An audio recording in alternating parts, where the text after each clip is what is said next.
ऐसे में लेंगे एक ब्रेक और ब्रेक के बाद फोकस करेंगे बाजार के आगे के डायरेक्शन पर और राजनीति के माहौल पर भी कि चुनाव के नतीजे कैसे रहेंगे। लेकिन इस बार फॉर ए चेंज हम पॉलिटिशियंस या फिर बाजार के दिग्गजों से बात नहीं करेंगे, हम बात करेंगे जाने माने न्यूमरोलॉजिस्ट संजय बी जुमानी से, और साथ ही हमारे साथ जुड़ेंगे tarot card reader Sheela Bajaj भी। जानेंगे उनसे कि चुनाव के नतीजे कैसे रहेंगे और उनका क्या असर बाजार पर पड़ेगा इस छोटे से ब्रेक के बाद।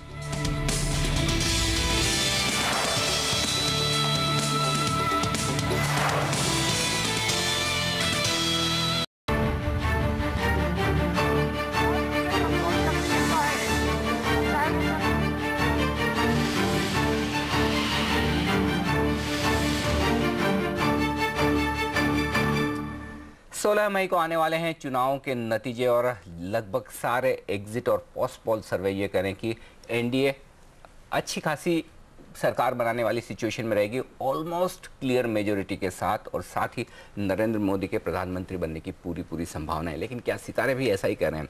हमारे साथ दो जाने माने एक्सपर्ट जुड़ रहे हैं, जाने माने न्यूमरोलॉजिस्ट संजय बी जुमानी जो नंबर्स के दम पर भविष्यवाणी करते हैं, और साथ ही tarot card reader Sheela S Bajaj. आप दोनों का स्वागत है CNBC आवाज़ पर। संजय जी, आपने 2 साल पहले ट्वीट किया था कि नरेंद्र मोदी प्रधानमंत्री बनेंगे, तो इसलिए अब ये सवाल तो मैं आपसे ले नहीं सकता कि वो बनेंगे या नहीं बनेंगे, क्योंकि आप पहले ही कह चुके हैं।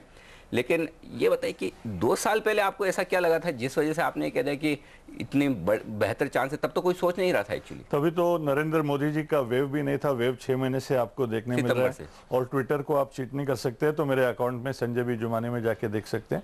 क्योंकि not only Narendra Modi is very well placed, on the other hand opposition उनकी उतने ही खराब स्थिति में as per the calculation of numbers. Narendra Modi जो है अपने 64th ईयर में 6+4 से नंबर 1 आता है, सन या सूरज, which is one of his best numbers. Sun stands for leadership, सारे प्लैनेट सन के अराउंड रिवॉल्व करते हैं। On the other hand Rahul Gandhi is in his 44th year, 4+4 8 number आता है, जो शनि का नंबर है, which does takes trial and tribulation. और तो और उनकी सिग्नेचर को अगर आप गौर करेंगे, राहुल गांधी के बाद वो एक डॉट लगाते हैं, माना कि आई का डॉट है, गांधी की आई का डॉट, लेकिन नाम के बिल्कुल बीच में है। डॉट का मतलब बच्चा बच्चा जानता है, फुल स्टॉप होता है, why put a full stop. ये बात हमारी LK आडवाणी जी तक बहुत लेट पहुंची। L.K. आडवाणी इतने साल से लगा रहे हैं, आप देख रहे हैं, और बीजेपी को यहाँ तक लाने में सबसे बड़ा कंट्रीब्यूशन रहा है उनका। लेकिन when it is champagne time we know there are other people. तो ये भी एक मेजर फ्लॉ है उनकी सिग्नेचर में।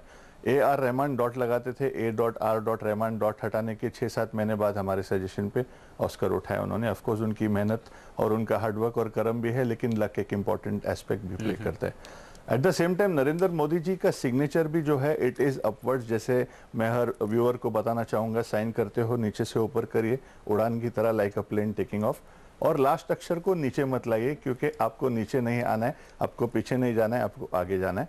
नरेंद्र मोदी जी टेक ऑफ करते हैं, लेकिन लास्ट में मोदी हिंदी में साइन करते हैं, इसीलिए नीचे आते हैं, और आगे चल के ये उनके लिए प्रॉब्लम क्रिएट कर सकता है। तो डेफिनेटली उन्हें मैं एक वार्निंग दूंगा, चेतावनी या एडवाइस दूंगा, सजेशन दूंगा छोटे भाई की तरह, भाई साइन चेंज करते हो कि नहीं। टैरो के लिहाज से भी यहाँ पर काफी ज्यादा इंटरेस्टिंग माहौल पैदा होता हुआ दिखाई दे रहा है। शीला एस बजाज हमारे साथ है। शीला, आप टैरो के लिहाज से क्या देख रही हैं? पहले ऑफ कोर्स नरेंद्र मोदी, जैसे संजय जुमानी भी कह रहे हैं कि यहाँ पर इनके जो सितारे हैं वो फेवर में हैं। टैरो क्या यही सिग्नल्स पेश कर रहा है? टैरो के हिसाब से नरेंद्र मोदी जी के कार्ड्स बहुत ही स्ट्रांग हैं, और न्यूमरोलॉजिकली भी जैसे कि आपने कभी देखा हो तो टैरो कार्ड्स में भी नंबर्स होते हैं। तो looking at the destiny, Narendra Modi ji का डेस्टिनी देख के उनके एनर्जीज, उनके एलिमेंट्स, उनके प्लैनेट्स बहुत ही स्ट्रांग है, एंड वो ज़्यादा रेजिस्टेंस फेस करेंगे। A lot of strategy from the other side, there's a lot of enemies, his elements are very strong, काफ़ी लोग उनके against conspire करेंगे, but numerologically उनके numbers पॉलिटिक्स के लिए परफेक्ट हैं।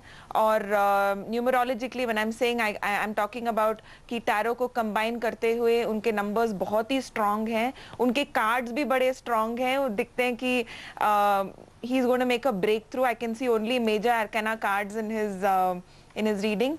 According to his destiny reading जो हम देखते हैं थोड़े deeper analysis में जब मैंने किया है, तो इसमें सिर्फ दिख रहा है कि he is going to rule. From some of the powerful cards which show that he's just going to jump and he's going to find his wings to fly. Success दिख रहे हैं, और the most important is मुझे master card दिख रहा है, which is one of the best cards in the entire deck.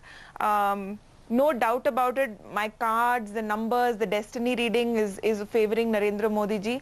As far as Rahul Gandhi, I see a lot of resistance. I also see some internal conflict. कोई पता नहीं internally कोई conflict शायद हमें पता नहीं है, लेकिन internally कोई conflict वो face करेंगे, और मुझे some sort of a struggle दिख रहा है उनके energies में, उनके to get to that position बहुत ही struggle दिखता है. I agree with Sanjay Jumani ji. He's even numerologically he's going to be facing a lot of resistance. Right. मैंने एक्चुअली इसका डिटेल एक्सप्लेनेशन अपने ब्लॉग पे दिया है, तो नेम न्यूमरोलॉजी इंडिया ब्लॉग पे आप देख सकते हैं कि डिटेल एक्सप्लेनेशन है ऑन नरेंद्र मोदी जी एंड राहुल गांधी. ये बात तो लगभग तय है कि सब लोग ये मान रहे हैं कि मोदी प्रधानमंत्री बनेंगे, एनडीए की सरकार आएगी, लेकिन एक ही चीज का पता नहीं है, वो है नंबर ऑफ सीट्स. बीजेपी या एनडीए, जो भी आप प्रेडिक्ट कर सकते हैं, कितनी सीट लेके आएंगे? देखिए, मेरे father late mister Bansilal Jumani जी ने इस 5000 साल साइंस को रिवाइव किया. बॉलीवुड के अलावा क्रिकेट के जर्सी नंबर्स पहनते हैं लोग, सक्सेस पाए बड़े बड़े लोगों ने, half the Indian cricket team हो या half of major producers of Bollywood, लेकिन वो भी ये नंबर ऑफ सीट्स प्रिडिक्ट नहीं कर पाते थे. Exactly number of seat predict करना पॉसिबल नहीं है. अगर मोदी प्रधानमंत्री बने तो 5 साल के लिए नहीं होंगे, 10 या 15 साल के लिए होंगे? कम से कम 3 साल उन्हें कोई प्रॉब्लम नहीं दिख रहा है मुझे. It should be a cake walk. लेकिन he will enter his 67th year. 6+7 4 number आता है, जो राहु का नंबर है. बिग बी जब अपने 67th ईयर में गए, we did sound of a warning. Salman Khan इस साल 49th ईयर में 4+9 4 नंबर. राहु जरूर थोड़े प्रॉब्लम्स देता है. तो 67th ईयर अगर वो कोप अप कर पाते हैं, then it should be a cake walk for the next 5 years at least. Arvind Kejriwal के दिल्ली सीएमशिप के रिटायरमेंट से पहले ही हम लोगों की प्रिडिक्शन थी कि उनके नेम के वाइब्रेशंस बहुत ही अनफॉर्चुनेट नंबर पे ऐड होते हैं. अशोक चौहान जी ने राव जब अपने नाम में ऐड किया था फॉर स्टेटस, उनके नाम के वाइब्रेशन ऐसे ही नंबर पे आए थे, इसीलिए we had gone on air everywhere saying he will come in problem. उस समय आदर्श सोसाइटी भी किसी ने नहीं सुना था. 1 महीने में प्रॉब्लम आ गई और सीएमशिप गए. वैसे ही उनका नाम अरविंद केजरीवाल का ये सिग्निफाई करता है कि दूसरों से उन्हें जुदा करेगा, अलग करेगा, लोनली एंड आइसोलेटेड करेगा. एंड वाइल मोदी जी कहते हैं मेरा नेम बहुत स्ट्रांग है, on the other hand Arvind Kejriwal का जो एम बहुत स्ट्रांग होगा. लेकिन नेम के वाइब्रेशंस कहें तो मोदी इज फार बेटर. यहाँ पर शीला, मैं आपसे भी समझना चाहूंगी कि क्या टैरो के लिहाज से किसी तरह के नंबर्स का प्रेडिक्शन हो पाएगा, चाहे वो एनडीए हो या फिर यूपीए लेड नई सरकार? नंबर ऑफ सीट्स टैरो में भी नहीं प्रिडिक्ट कर सकते लाइक न्यूमरोलॉजी. ये बहुत ही डिफिकल्ट है, क्योंकि एक सिनेरियो को देख सकते हैं कि एनडीए स्ट्रॉन्गर या UPA stronger. We can look at the comparison of that, but किसके कार्ड स्ट्रॉन्गर दिख रहे हैं, किसकी डेस्टिनी स्ट्रॉन्गर दिख रही है, लेकिन नंबर ऑफ सीट्स नहीं प्रिडिक्ट हो पाएंगे. तो साफ तौर पर यहाँ पर अगर आप जो भी साइंस फॉलो करते हो, चाहे वो न्यूमरोलॉजी हो या फिर टेरो कार्ड रीडिंग, दोनों ही ठीक पोस्ट पोल सर्वे और बाकी सारे जो अनुमान हैं मीडिया के, उसके मुताबिक यही कह रहे हैं कि शायद एनडीए को सरकार बनाने में किसी तरह की मुश्किल ना आए और नरेंद्र मोदी का प्रधानमंत्री बनना लगभग तय है. संजय जी और शीला, आप दोनों का बहुत बहुत शुक्रिया हमारे लिए वक्त निकाल कर ये सारी राय देने के लिए. लेकिन